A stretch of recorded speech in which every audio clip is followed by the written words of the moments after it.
The fall of Rome was death by 1,000 cuts, really. It all happened more and more with greater and greater frequency. That's sort of happening to us. And so it's a question of like, how do we get out of that? I mean, I don't think people are aware of the scale of the national debt increase right now. And like, because you hear $6.5 trillion annualized growth, and it doesn't really mean anything. So I ran some numbers to try to humanize this. That is $12 million every minute. So we are currently adding $12 million of debt every single minute of every single day.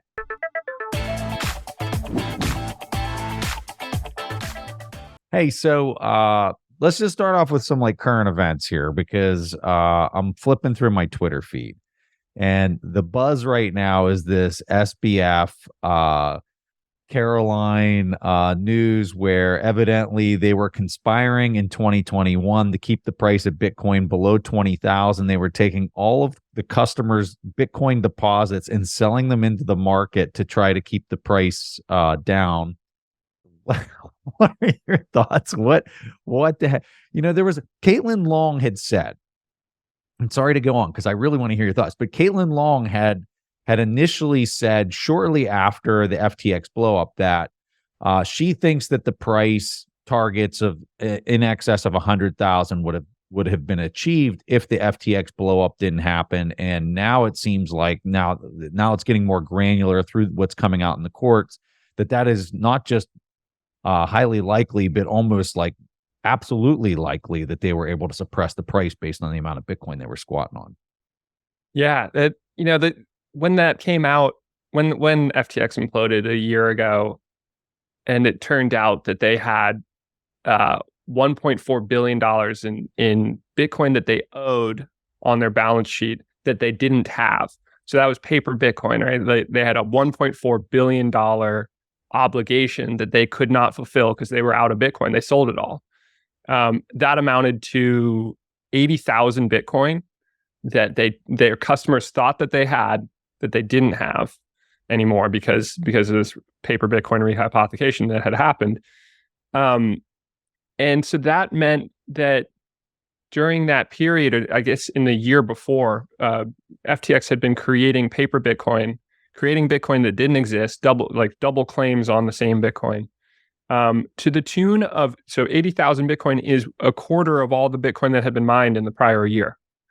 So they had increased, quote unquote, increased the amount of Bitcoin mined that year by 25%.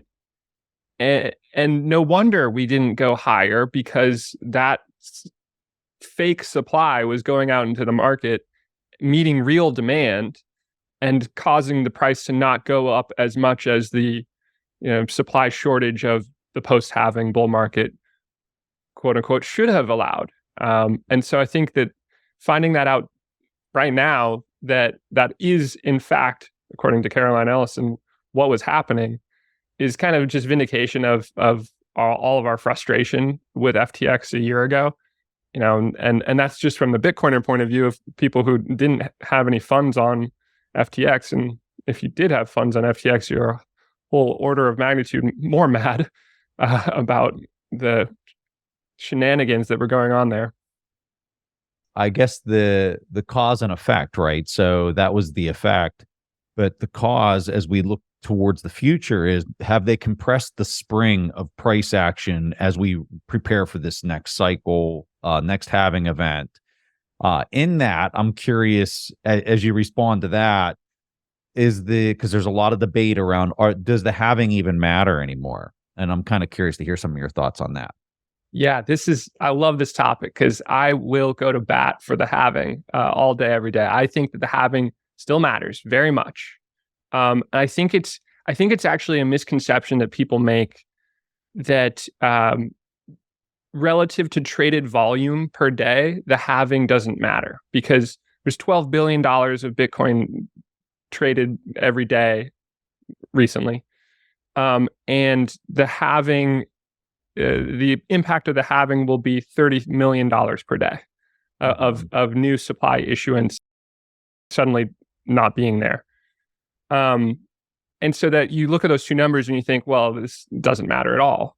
But the reality of traded volume is that if the price is going sideways, then then buying pressure and selling pressure net out to zero.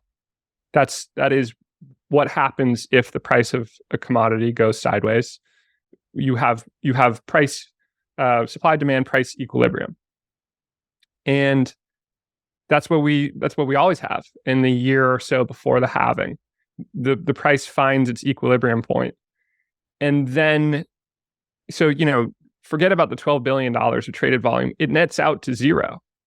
And then the impact of the halving very much matters, because suddenly you're talking about, right now we're mining $900 million every month of new Bitcoin. So that's $30 million every day.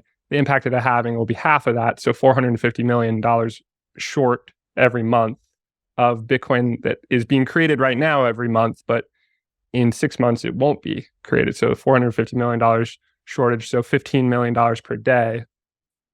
And that adds up, and that creates the flywheel, because the traded volume doesn't matter, and what matters is the net inflow of capital to Bitcoin trying to find supply to purchase, and suddenly there's half as much new supply being created every day. And so long as holders aren't giving up, or aren't quick to fork over their coins, there's your supply shortage.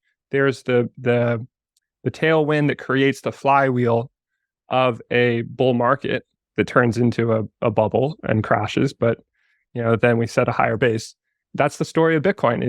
We find this supply demand price equilibrium in the year or so before halving, as the market has stabilized around what's the amount of capital from sat stackers coming into the market every month on average, and does that net out to the amount of new Bitcoin being created every month on average. And then the halving comes along and disrupts it and upends that entirely.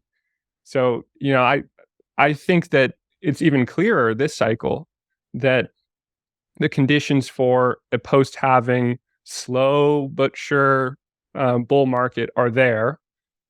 And I think you're right that because of how the last bull market ended, I think kind of getting cut short, we have ended up, and then the paper Bitcoin unwinding over the ensuing year, and ending in the FTX collapse a year ago, and us ending up at $15,000 per Bitcoin, which was under the previous cycle high of 20,000, which had never happened before. So we ended up kind of shifting, I think, the market, the range of the high and the low for this cycle, lower than it would have been if there hadn't been FTX and whatever other paper Bitcoin issuers out there. So I think that the spring is more coiled than it otherwise would be. I'd go so far as to say, I think it's more likely than in any other prior cycle that we see a bigger bull market after the next halving than we did after the prior one, after the 2020 halving. So, and I think that's like a 30-40% chance. So I wouldn't call it my base case, but I wouldn't be surprised if we have a bigger bull market coming up than we saw in 2021. So can I just say, I completely agree with everything you just said. And 2 points that I would add to what you're saying. First of all, I think that people who are looking at that trading volume in dollar terms are missing the bigger context of how a true Bitcoiner looks at this market as you go into the halving, because a real Bitcoiner is looking at it in Bitcoin terms. And so they're looking at the stock of coins that have already been mined, have already been put out in the market, and then have been squatted on, never to go back on an exchange, relative to the new flow of coins that are coming out of this halving. It's as if let's say you were an oil producer or mining gold, and somebody snaps their finger, okay, and literally a whale steps in and is removing the amount of supply that can be purchased off of that market.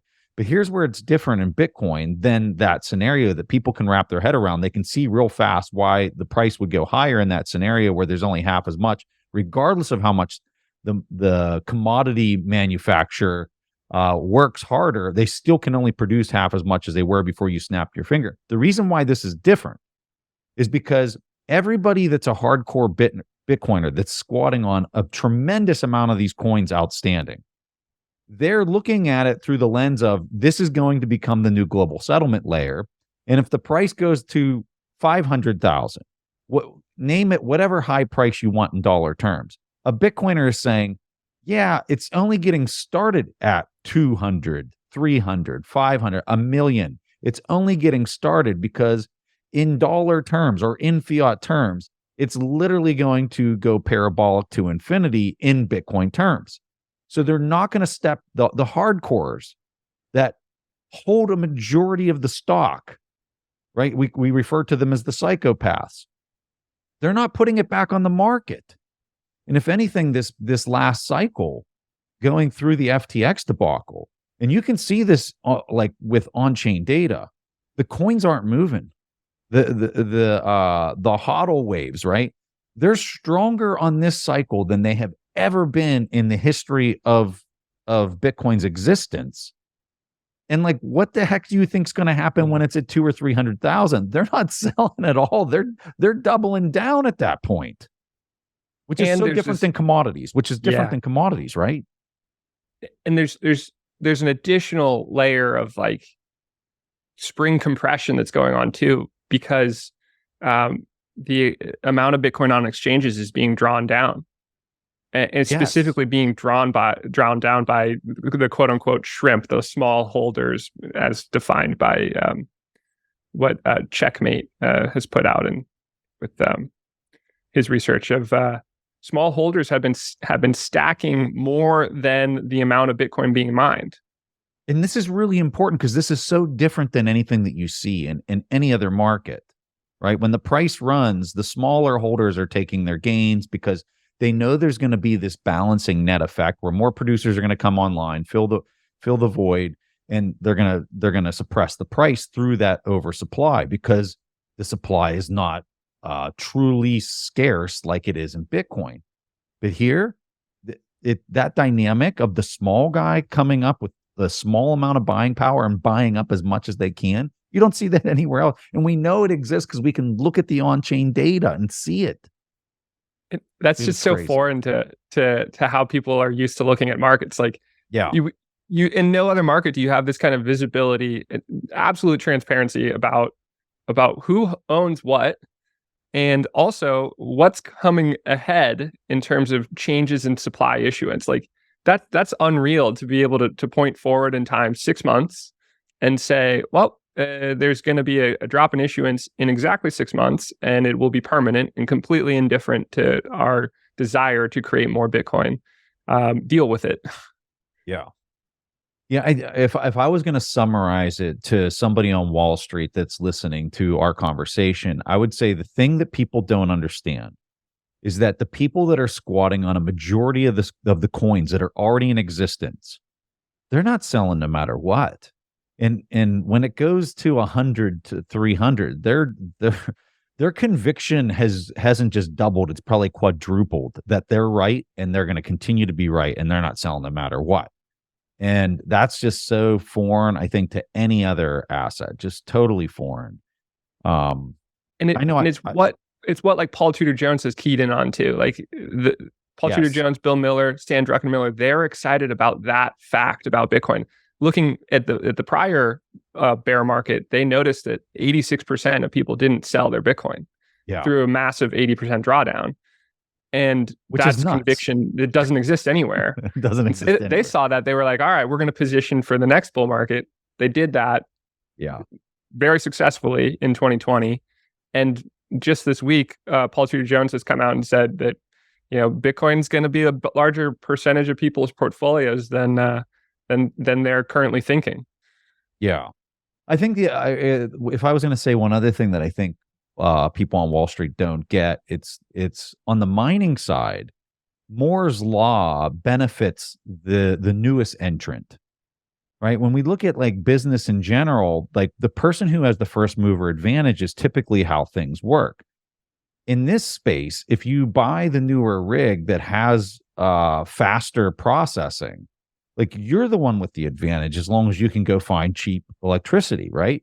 And so when we look around the world, like as long as Moore's law continues to progress, that rewards this person who just bought their very first rig and they don't need to have volume of scale. They can have a small one as long as they have access to cheap electricity, which is abundant all over the planet.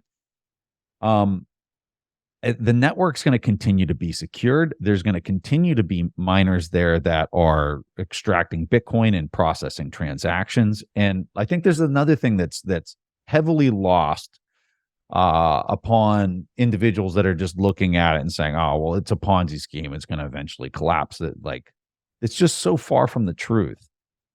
But anyway, sorry to go off on a little bit of a tangent there. We can talk about what is a Ponzi scheme. Yeah, we sure can. So let's great transition, sir. Great transition. So you wrote this article on September the 28th of September. It's called "Strange Tides in Global Macro." Summarize this for us. What are you trying to accomplish with this? Well, it's hard to figure out if you're an investor. It's hard to figure out what's going on out there in the investment landscape with global macroeconomics right now, because there's weird things happening. You know, we have mortgage rates at 8%, and yet the price of homes is not coming down. We have yields selling off like crazy. All of a sudden, really, it's been a trickle, and then now it's a flood of bonds selling off. And yet, everyone is proclaiming that there's no recession. In fact, if anything, there's a soft landing that has been successfully accomplished or is certain to happen. And it just doesn't add up. There's just so much strangeness out there. And it all comes back to the money. It all comes back to what's going on with the fiscal position of the U.S., kind of the dog wagging the tail when it comes to global economics in my book. And the fiscal position of the U.S. and how that relates to U.S. Treasury bonds. When I look at this, there's people that are saying we are in a debt spiral. Like we have crossed over that event horizon and we are now, it's unrecoverable. I've asked Lynn Alden the same question and she kind of says, well, I think we're flirting with the event horizon. I don't know that I could say definitively that we're through it or not. I'm kind of curious how you see that. Yeah, I actually wrote a whole piece on exactly this, making the case for we have passed the effective event horizon in my book. And that's to say that there are things we could do to recover, but we're not going to be able to do them. So, you know, with the way that Congress works, with the way that interest expense works, and our complete inability to cut spending, and the American public's total lack of concern and disinterest in austerity, we are not going to pull the levers that we should have already been pulling to balance the budget. That's step one. That's just not happening. We haven't balanced the budget in 22 years. We have normalized multi-trillion-dollar every year deficits. That just adds straight to the national debt. And then that national debt gets, you have to pay interest expense on that. And that interest expense is nothing if you're at 0% interest rates, which we were for about a decade, more or less. And now suddenly they're 5%. And so all the national debt is rolling over slowly at the 5% interest rates. And so on $33 trillion of national debt, you're talking about $1.6 trillion of interest expense every year. That's an expense that didn't exist a few years ago. And that's on top of already normalizing multi-trillion-dollar deficits. I mean, we'll get into this, but since we lifted the debt ceiling in May, June, we have added $2.1 trillion of national debt. That's in 4 months. And So that what do we bring in tax revenues, just so people can kind of understand the context of that number? that's actually a great question, and I won't have the up-to-date numbers on that because tax receipts have dropped so much because tax receipts are so dependent on capital gains tax. And with markets down, I actually don't know if we're like 3 or 4 trillion in tax receipts currently annualized.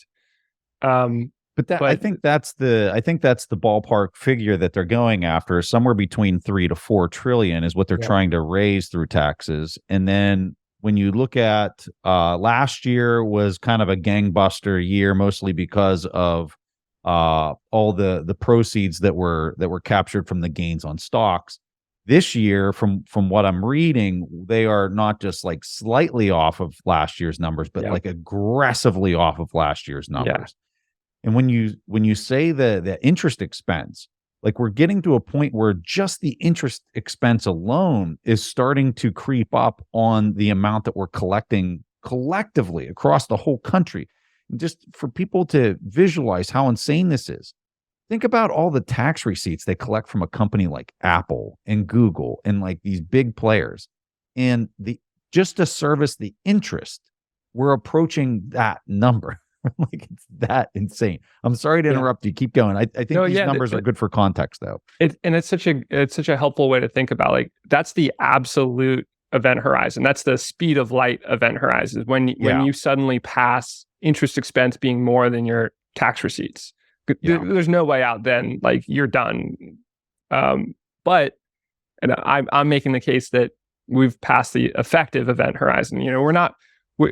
Maybe our spaceship can go a tenth of the speed of light, but that's not enough at this point to escape the gravity well of the black hole, right? Like we need to be able to do more than our spaceship is capable of, just to use that metaphor. But if we've added 2.1 trillion in 120 days, that's 6.5 trillion annualized. So we're on track right now to add $6.5 trillion between the end of the debt ceiling and a year from then, which is 20%. That would be a 20% increase on our national debt in 1 year.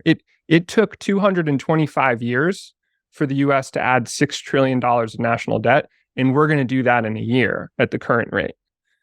And you're not even talking about all these wars that we're involved in. Like we're not even talking about that. We're just talking about like how we got like our past actions that have led to these numbers right now, let alone the foresight of where it's looking a lot of like where this is all going.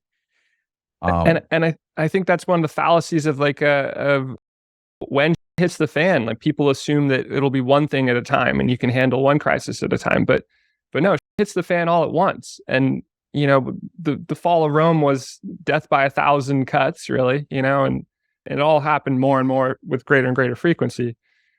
That's sort of happening to us. And so it's a question of like, how do we get out of that? I mean, but bringing it back to like, I don't think people are aware of the scale of the national debt increase right now and like what that, because you hear $6.5 trillion annualized growth and it doesn't really mean anything.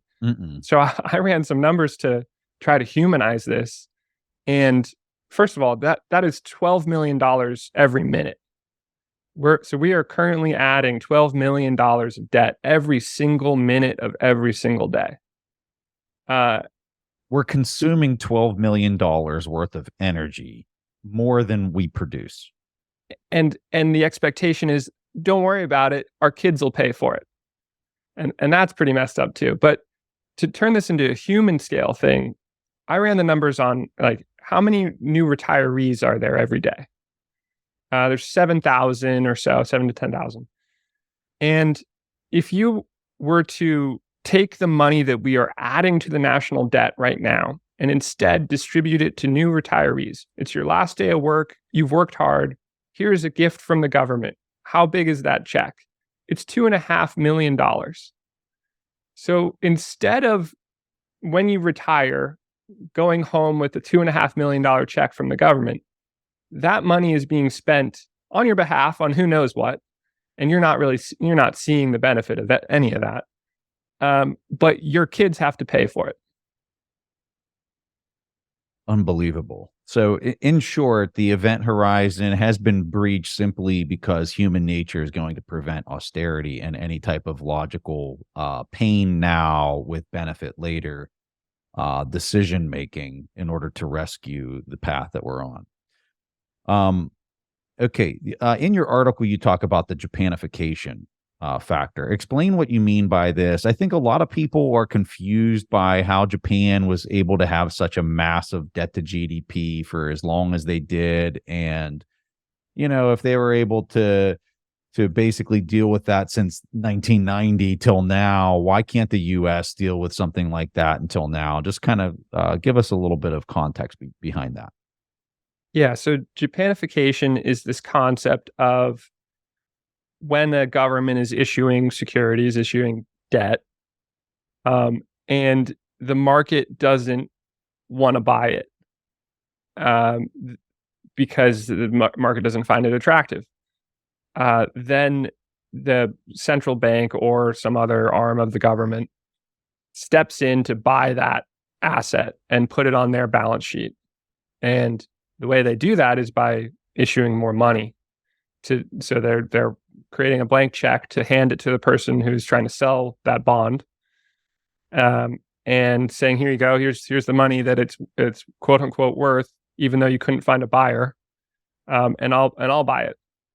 And it ends up on the central bank balance sheet, and it sits there. So you've taken a portion of that country's debt, and you put it in a different place under the umbrella of the government, and it sits on the central bank balance sheet, and it's all hunky-dory, but you've added to the money supply in doing this, and you've made the whole system a little bit more fragile, a little bit more levered up, and that it can be dangerous in the future.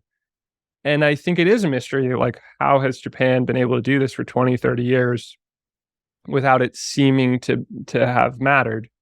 And I think it is because everywhere else in the world has been pretty stable. The G7 hasn't had this problem, and so they're able to prop up Japan and support Japan when necessary. It's okay if Japan has a cold for 30 years.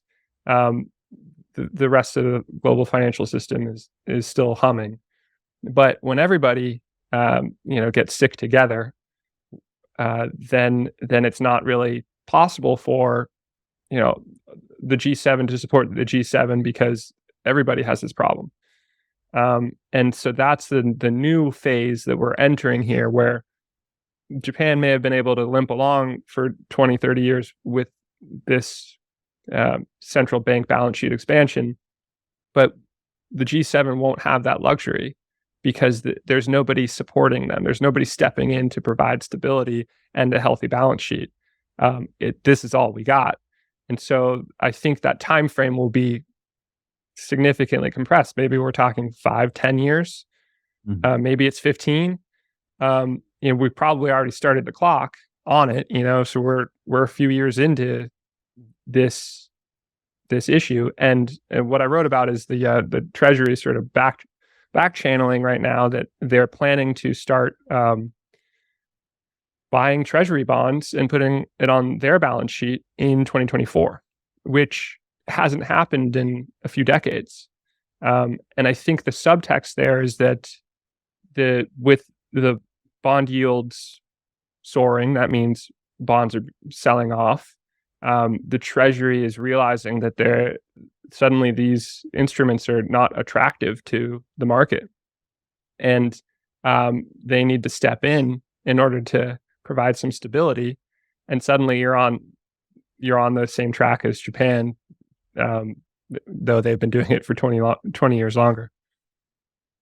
Yeah, and I think that when we look at it from a global context, I think they've been able to get away with doing it for so long simply because they were net producers as a nation. Yeah. And now that it's arriving for the rest of these NATO-based countries that aren't net producers but are net consumers, I don't think that the math works. I don't think that all these other countries in Europe and the US are going to be able to play the same game for nearly as long as they did, simply because of that simple fact of being net consumers.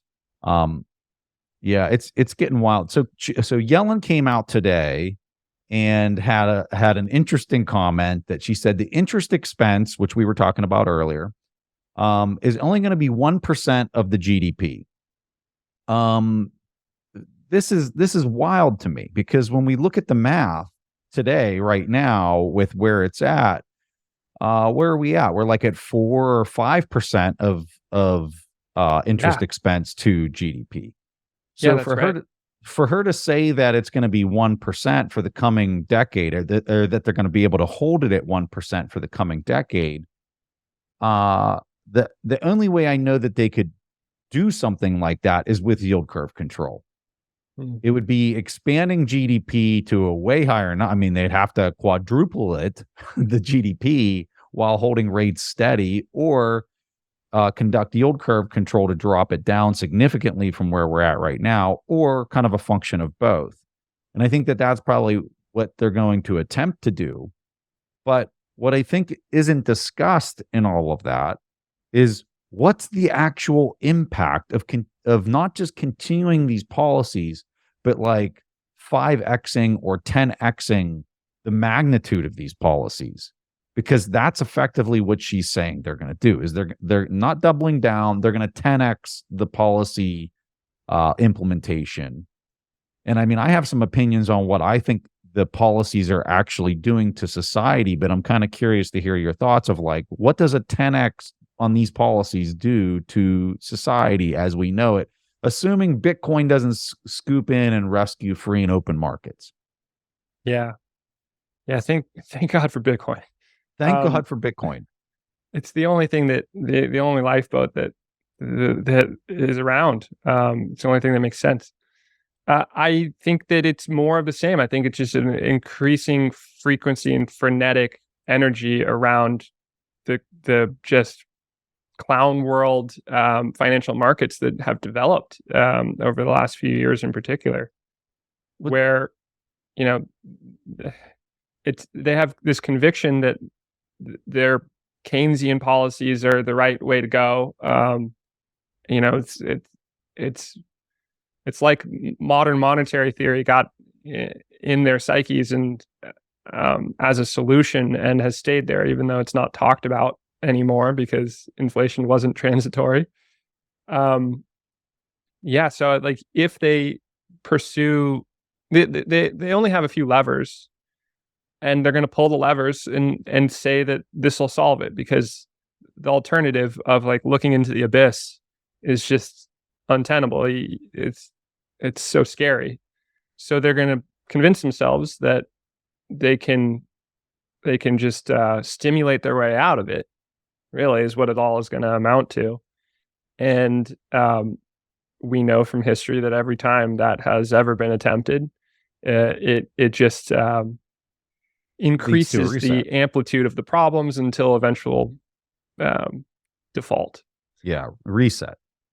And it's crazy. I mean, you see Ray Dalio going around and talking about the resets coming, and every other major person who's dominated the markets for the past decades are all saying it.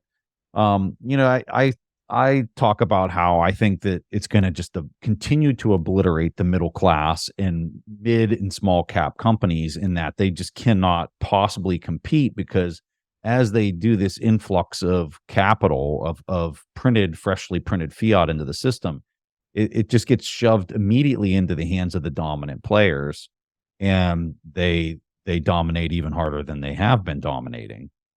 And so another piece to this that I think doesn't 10x it, but almost 100x's it, is AI. Mm-hmm. So I know you have this background in neuroscience, and I'm sure you're heavily dialed into AI and all the things that are progressing, and the speed that it's progressing is astounding. I'm curious what your thoughts are when you combine these policies from a monetary standpoint and them 10xing it to keep these numbers that she's throwing around. And you combine it with the pace of GPT-4 being 1,500 times better than GPT-3. And I can only imagine what 5 is going to be. Walk us through that acceleration and what that means for people that are trying to keep their head above water in this economy. And I'm not trying to paint a doom and gloom. I'm just trying to deal with reality in a way that's reasonable and as appropriately defined as possible. Yeah. It's a little scary. The implications of I got excited about the concept of the singularity is near, the math behind that, the Moore's law sort of based exponential growth of computational power culminating in super intelligence, which was a really good book from Nick Bostrom about 10 years ago. And that all seemed so 10 years ago, it all seemed like, yeah, Moore's law points towards that in time here. And fast forward 10 years and it sort of seems to be happening. I've paid attention to the sort of rumors that the latest GPT version is borders on artificial general intelligence, which is stunning. And so, then it kind of becomes a question of like, are we contending with that soon? Is that going to What are your thoughts? Do you think it has been achieved? Because I have read that it's already happened. It's already here. It hasn't been released, but it will probably be released to the public within a year and a half. Yeah. So yeah, this is where it comes back to neuroscience, because in the neuroscience landscape, like you basically learn that the brain is a machine. It is zeros and ones from neurons and synapses firing, and somehow through that incredible stew, we have this higher consciousness and problem solving ability, but it all is just switches, and a artificial intelligence model is just switches. So there's nothing stopping, if you follow that concept of what a brain is, there's nothing stopping a machine brain from meeting or exceeding our abilities. And so then it wouldn't be surprising for it to have already happened behind closed doors, and for that to be coming down the pike for humanity to deal with, and all of the ramifications for what it will mean for the labor market in particular, because it will take many jobs, but it will also fuel a lot of growth and create jobs in unexpected and new ways. So, it's kind of impossible to forecast. And I think that's sort of one of the tenets of, dealing with the possibility of a singularity, is beyond that point in time, it looks totally different from anything that you've known. So it's kind of impossible to forecast what it looks like. And the thing that is clear in all of that is that from a portfolio point of view, you want to be holding the kinds of assets that are scarce, because that's the only way to protect yourself, protect your portfolio and your net worth from a machine being able to create a bunch of wealth, like because it is smarter or better or innovative and creates new companies or who knows what. But finite resources are finite resources. And so I think that also plays into the commodities super cycle sort of notion of what I think is going to play out over the coming decades. We have financialized everything over the last 40 years. Equities are at record PE ratios. Bonds have, the 40-year bond bull market has already turned over the last year, 2-3 years. The bonds created at the top are down 50% already in 2 years, which is remarkable. Um, so the commodities arc is beginning because that's the stuff that you can't make more of in the digital realm. And I think that plays well for gold, for oil, for energy as part of that. And I think it is especially potent for Bitcoin because it's the only digital asset that you can't make more of.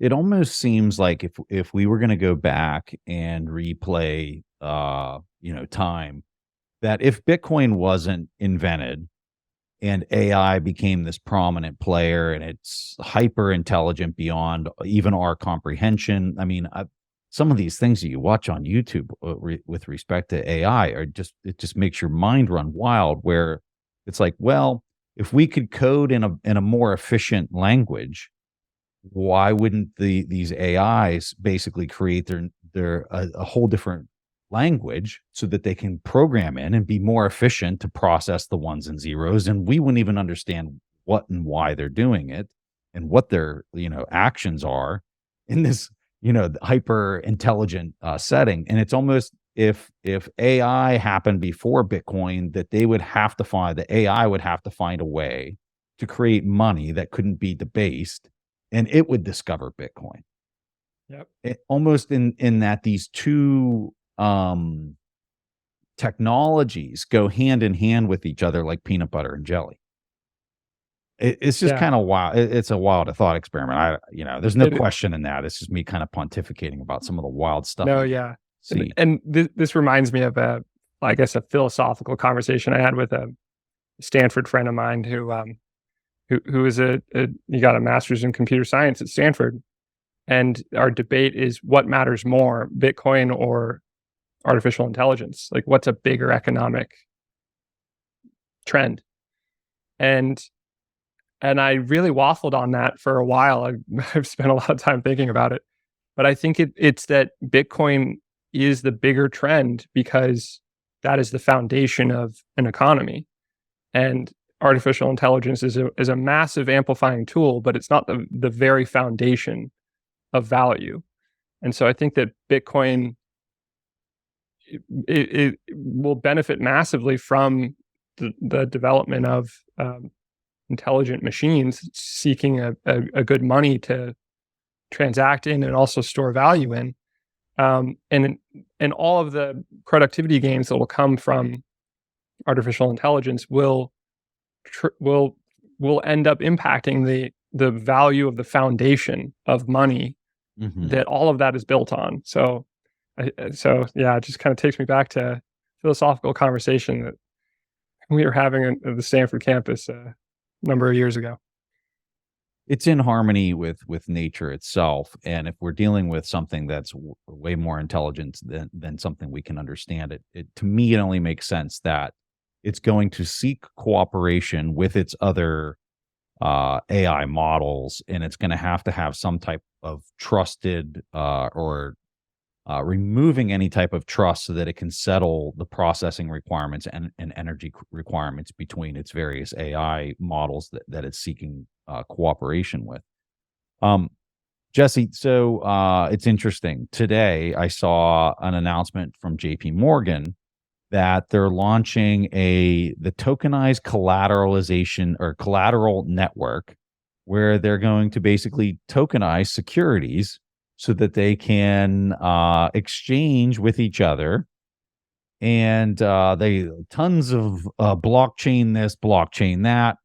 Of course, they're controlling this blockchain protocol, which, for all intents and purposes, might as well just be another database. But I think they're using all the buzzwords so that they can settle certificates immediately.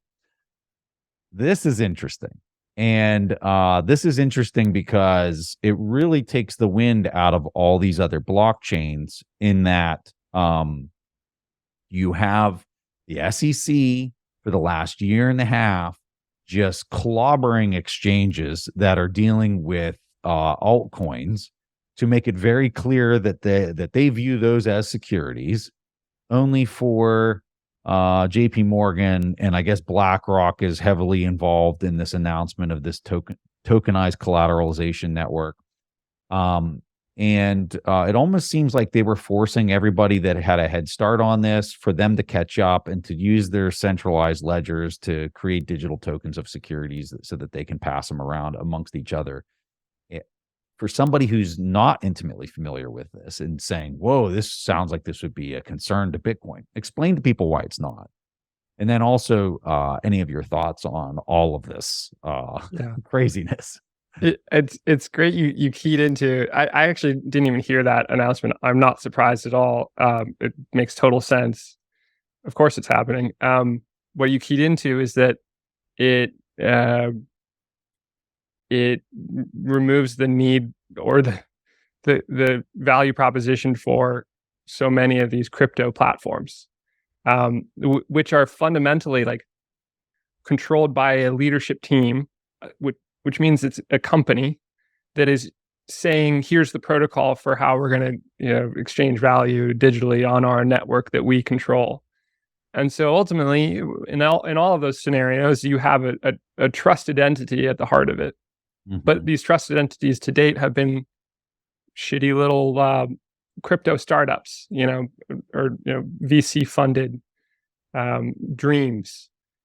But here comes JP Morgan saying, no, we'll take this. We'll be the trusted intermediary at the heart of how digital value is transacted in these use cases specifically, that you need somebody to make it. You need a trusted person at the center, an entity at the center, in order to say that the assets in the real world are connected to this thing and have the clout to make that possible, which is just a database. It doesn't require a blockchain really. Any advantages here and any reason for this to happen is because a blockchain database may have some operational advantages or lower cost to run and maintain than traditional architecture. That's the one argument for it. And of course, the hype argument too, of like, there's a lot of buzz around blockchain, so people might be excited about it. But at the end of the day, like, this is totally different from Bitcoin, because what JP Morgan is talking about is tokenizing assets that exist in the traditional financial landscape and just converting, having a digital token represent a stock unit, for example, a stock share. And fine, great, go ahead, JP Morgan. Like, you guys can try that. It's not really any different from your current business model. It's not really any true innovation. And then most importantly, it's totally separate from money. You're talking about how you're administratively going to link real world assets into a digital trading platform, versus what Bitcoin is doing, which is bootstrapping a form of digital money out of nothing that exists nowhere but in the digital space. Right? That's the key. Is it is not linked to the real world, and that gives it all of its decentralized properties, because only a decentralized asset can exist everywhere and nowhere at once. Mm-hmm. Because if you have a physical asset, you have to have some link to the real world, and that's why JP Morgan has an opportunity to do something like this. It all amounts to a nothing burger from Bitcoin's point of view, but it is very problematic to everything else in crypto that is trying to pursue these sorts of at the margin use cases that Bitcoin doesn't address, that arguably have some value to the world, but not much value ultimately. Mm-hmm. Talk to me about multi-institutional custody. Yeah. So when we start talking about how people, I think everybody's familiar with how individuals can custody Bitcoin.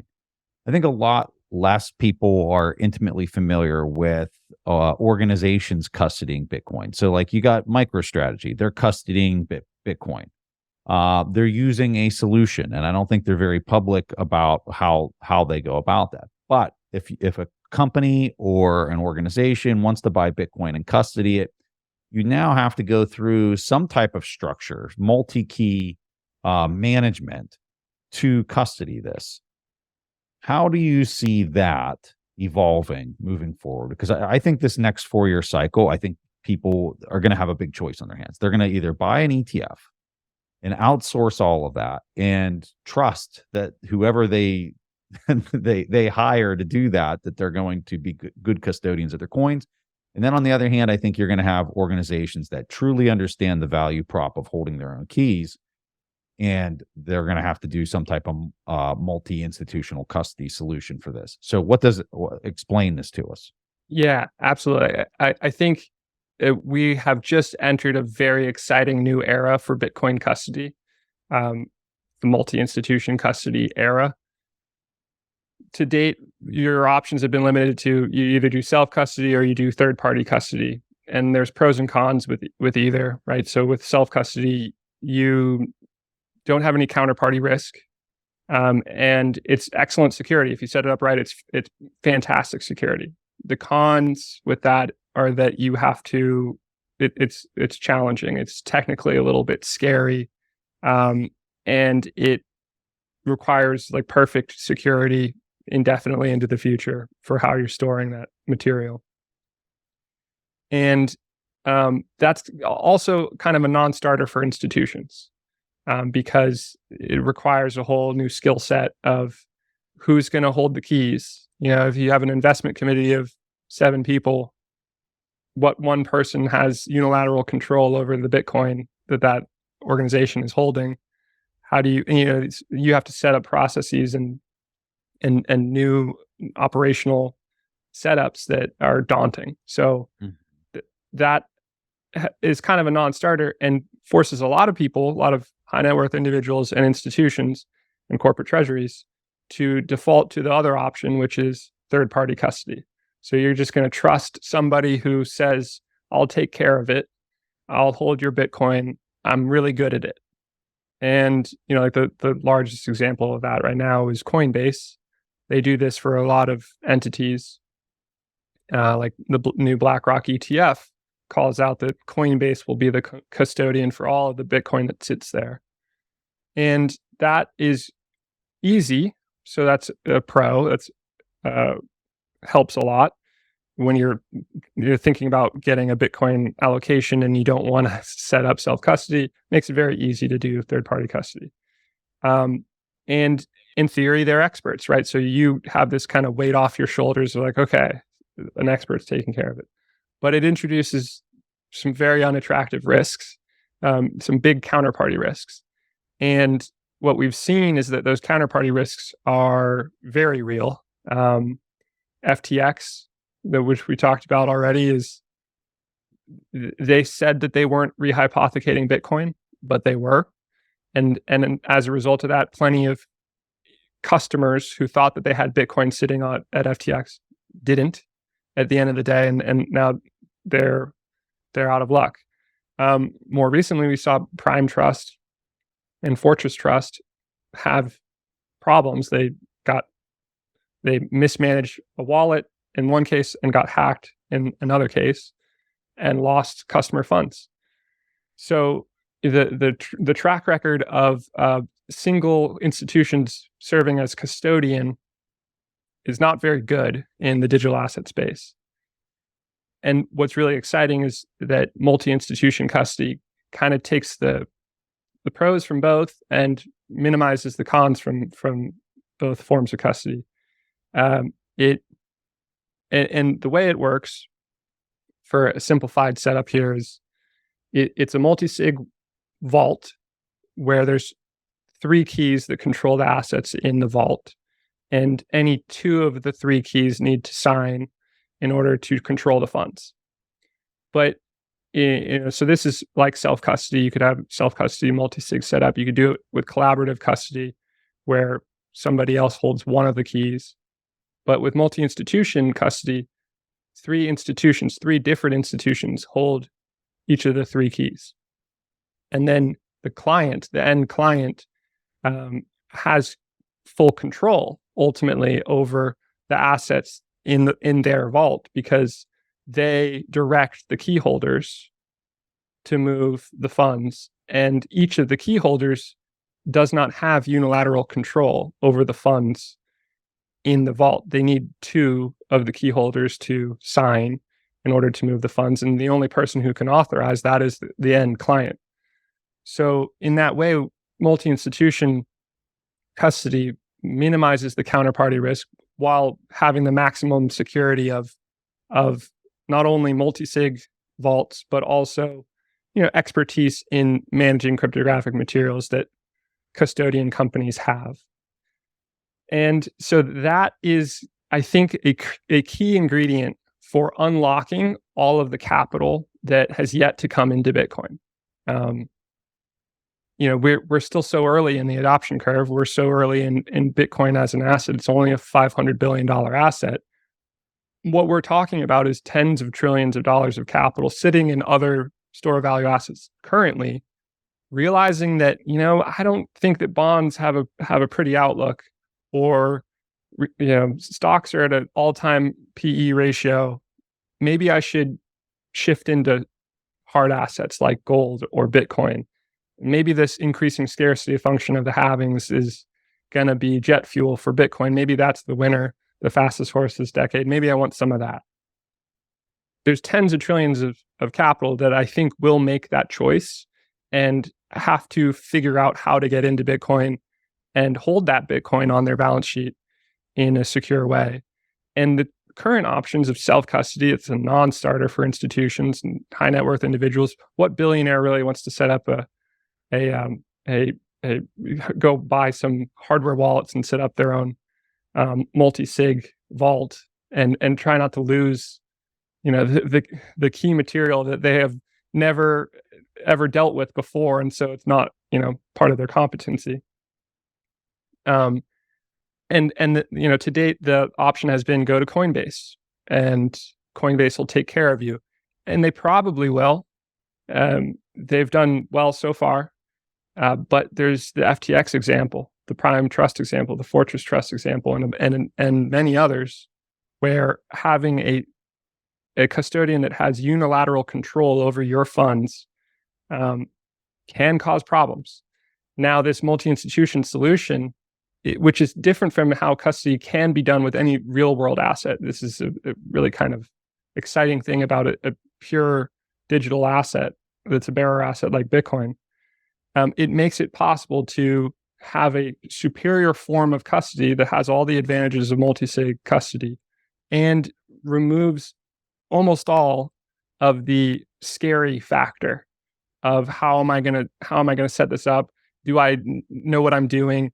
Am I going to be able to keep the keys safe?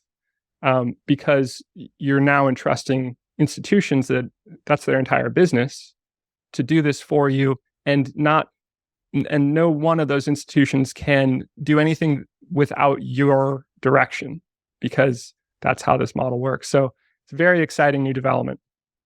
I think one of the big mistakes that institutions are going to make here in the coming 2 years is, I think this ETF product's going to get approved. I think it's going to get approved here, call it the first quarter of 24.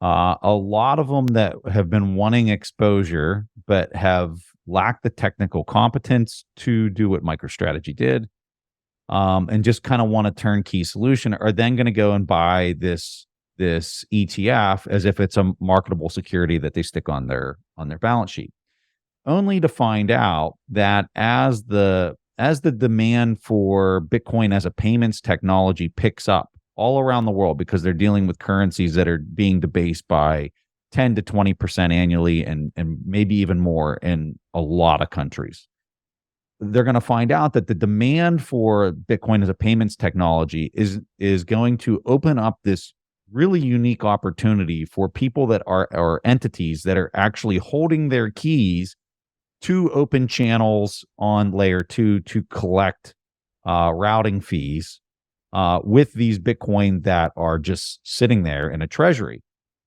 They can do all of this while holding the key, which is like nothing that's ever happened in history, where you're basically a lender, but you're not actually lending out the underlying thing that you're lending. And that's what Bitcoin actually enables with layer 2.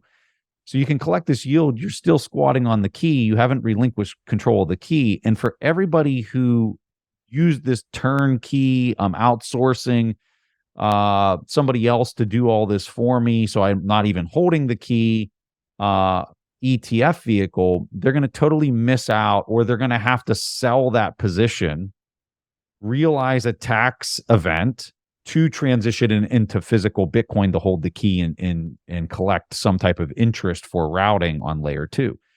I think it's going to be the big mistake. I think it's and if you're somebody that's running a company, or you're the CFO of a large institution and you're getting ready to buy this and you didn't understand what we were just talking about right there, I would highly encourage you to go do your research on the direction that all of this is going on layer 2, because I think it's going to be extremely profound, and it's enabling something technologically that was never physically possible in this past legacy system. So to you, you're working on this solution in the marketplace, right? Yes. Do you have any additional thoughts on that particular idea, or things that you would tell an institution as they're preparing for what I think is going to be a crazy year ahead?